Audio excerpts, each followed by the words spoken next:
మాజీ ముఖ్యమంత్రి బీఆర్ఎస్ అధినేత కేసీఆర్ సభకు వస్తారా లేదా అనే కన్ఫ్యూజన్కి నిన్నే మాజీ మంత్రి బీఆర్ఎస్ ముఖ్య నాయకులు హరీష్ రావు క్లారిటీ ఇచ్చేశారు. కేసీఆర్ గారు సభకు వస్తున్నారని. సో దాని మీద ఒక 2-3 రోజులుగా విస్తృతంగా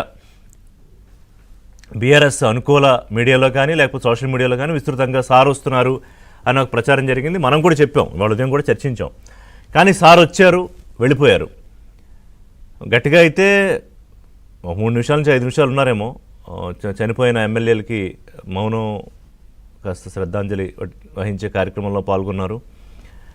సో ఈ మధ్యలో సీన్ ఆఫ్ ది డే ఏంటంటే ముఖ్యమంత్రి రేవంత్ రెడ్డి కేసీఆర్ గారి దగ్గరికి వెళ్ళారు. అసెంబ్లీలో ఆయన సీటు దగ్గరికి వెళ్ళి ఆయన్ని నమస్కారం చేసి ఆరోగ్యం ఎలా ఉందని అడిగితే బాగానే ఉంది అని చెప్పారు. నమస్కారం పెట్టి మళ్ళీ వచ్చి కూర్చున్నారు. అది నిజంగానే ఒక ఆహ్లాదకరమైన దృశ్యంలా అనిపించింది. ఎందుకంటే గత కొద్ది రోజులుగా చాలా మాటల బాణాలు వాడి వేడి ఇక ఆరోపణలు. మొన్న ఒక రోజైతే మనం భాష మీద కూడా మాట్లాడుకున్నాం.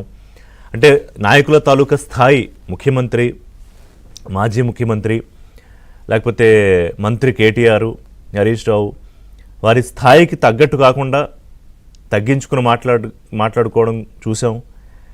అలాంటి వాటికి భిన్నంగా ఇవాళ ఒక దృశ్యం. అయితే ఉంటారేమో కేసీఆర్ సభలో. ఇవాళ ఏదో పెద్దగా వాటర్ మీద చర్చ జరిగిపోతుంది, బ్రహ్మాండంగా ఇదంతా చర్చ జరిగిపోతుంది నేనేం అనుకోలేదు. ఎందుకంటే ఇవాళ బిజినెస్ క్లియర్గా ఉంది. వాళ్ళకి సంతాపం తెలియజేసిన తర్వాత కొన్ని ఫైల్స్ టేబుల్ అయ్యాయి.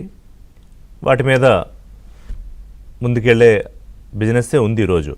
కానీ ఇరిగేషన్ ప్రాజెక్టుకు సంబంధించి, కృష్ణా జలాలకు సంబంధించి కాంగ్రెస్ హయాంలో ఏం చేసింది, బీఆర్ఎస్ ఉన్న 10 ఏళ్లలో ఏం చేసింది, ముఖ్యమంత్రి రేవంత్ రెడ్డి చాలా స్పష్టంగా అందరికీ చెప్పింది ఏంటంటే బీఆర్ఎస్ కేసీఆర్ నీళ్ల సెంటిమెంట్తో మళ్ళీ మన మీద యుద్ధానికి రెడీ అవుతున్నారు. మీరందరూ కూడా చాలా అలర్ట్గా ఉండండి, దాని మీద అధ్యయనం చేయండి, నాలెడ్జ్ పెంచుకోండి. ఎందుకంటే ఇరిగేషన్ అనేటప్పటికీ కొంచెం లోతైన సబ్జెక్టు, అది చాలా ముఖ్యమైన సబ్జెక్టు. కానీ పెద్దగా వినడానికి అంత ఆసక్తికరంగా ఉండదు, చాలా లోతైన సబ్జెక్ట్ అది.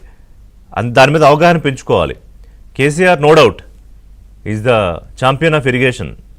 ఆయనకి ఎక్కడెక్కడ ఏ ప్రాజెక్టులు లేకపోతే వాటి టీఎంసీలు, క్యూసెక్కులు, ఎక్కడ ఎంత నీరు పారుతుంది, ఎంత ఆయకట్టు, ఎంత తాగునీరు, ఇదంతా ఆయన వేళ్ల మీద టిప్స్ మీద చెప్పగలుగుతారు. అలాగే హరీష్ రావు కూడా మంచి పట్టున్న నాయకుడు. కానీ కాంగ్రెస్ పార్టీకి వచ్చేటప్పటికి అంత పట్టుందా లేదా అనేది. ఎందుకంటే గతంలో ఒకసారి ప్రతిపక్షంలో ఉన్న ఉత్తమ్ కుమార్ రెడ్డి మేము ప్రిపేర్ కాలేదన్నారు సభలోనే, తర్వాత బయట పెట్టారనుకోండి, అవకాశం ఇచ్చినా కూడా ప్రభుత్వం. అయితే ఈసారి ప్రతిపక్షంగా బీఆర్ఎస్ మాకు కూడా అవకాశం ఇవ్వాలి, మీరు ఏం అన్యాయం చేశారో కాంగ్రెస్ పార్టీ మేము చెప్పాలి, పాలమూరు రంగారెడ్డికి ఎలాంటి అన్యాయం చేస్తున్నారు అని. కానీ పాలమూరు రంగారెడ్డికి బీఆర్ఎస్ హయాంలోనే డిపిఆర్ని కేంద్రం వెనక్కి తిప్పి పంపింది. కేసీఆర్ కమిషన్ల కోసం, కాంట్రాక్టర్ల కోసం పెద్ద పెద్ద లక్షల కోట్ల ప్రాజెక్టులు ఎత్తుకుని ఈ పెండింగ్ ప్రాజెక్టులన్నీ వదిలిపెట్టేశారని కాంగ్రెస్ ఆరోపణ. సరే, ఏదేమైనా రేపు ప్రజెంటేషన్లో తేలిపోతుంది అనుకోండి. సో ప్రధానంగా నీళ్లు, నిధులు, నియామకాల్లో మళ్ళీ ఉద్యమం నిర్మిస్తానంటున్న కేసీఆర్, అంటే ఉద్యమ కాలం నాటి కేసీఆర్ మనం చూడబోతున్నామా? ప్రధానంగా మళ్ళీ ఆ నీళ్లతోటి తెలంగాణ సెంటిమెంట్ని మరోసారి రగల్చబోతున్నారా? ఎందుకంటే రేవంత్ రెడ్డి మీద ఏ అస్త్రం వాడాలి? ఒకటి, ప్రభుత్వం ఫెయిల్ అయిందా, బహుశా 2-3 ఏళ్లకి ఎక్కడ ఫెయిల్ అయింది ఏంటి అనే అస్త్రం ఎన్నికల నాటికి చెప్పొచ్చు. 2028లో ఎన్నికలు ఉంటాయి కాబట్టి డిసెంబర్లో. లేదు అంటే కనుక మిగతా అంశాలు ఏ ప్రాతిపదికగా తీసుకెళ్తారు? మళ్ళీ సెంటిమెంట్ని ఒకసారి ఫ్లేరప్ చేస్తారా?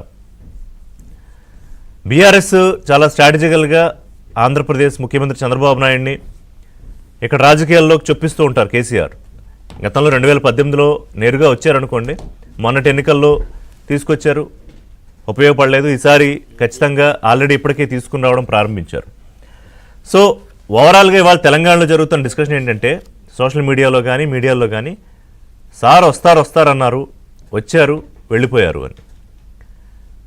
రేవంత్ రెడ్డి గారు వెళ్ళడం, మాట్లాడడం చాలా ఆయన హంబుల్నెస్కి ఒక సాక్ష్యంగా కనిపించింది, ఎక్స్పెక్ట్ చేయలేదు అని మాట్లాడుతున్నారు. ఆ టైంలో కేటీఆర్ గారు ఒక్కరే లేవలేదు, అంటే వారి పక్కన పాడి కౌశిక్ రెడ్డి కూర్చున్నారు, మిగతా వాళ్ళు అందరూ కూడా లేచారు.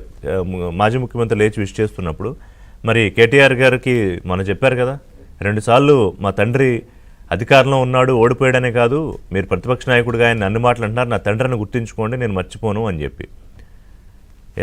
ఆ విజువల్లోనే మనం చూస్తున్నట్టుగా అందరూ హరీష్ రావు గారు లేచారు, దాదాపు అందరూ లేచి విష్ చేశారు. కేటీఆర్ గారి సీట్లో ఆయనను, ఆయన పక్కన పాడి కౌశిక్ రెడ్డి ఉన్నారనుకుంటే వాళ్ళిద్దరూ లేవలేదు. మరి నచ్చలేదో ఇష్టం లేదో అసలు గౌరవప్రద సూచిక కూడా లేవలేదు. ఎనీవే అది వారి ఇష్టం, దానికి సంబంధించిన ప్రతినిధులు ఏం చెప్తారో చూద్దాం. సో ఇవాళ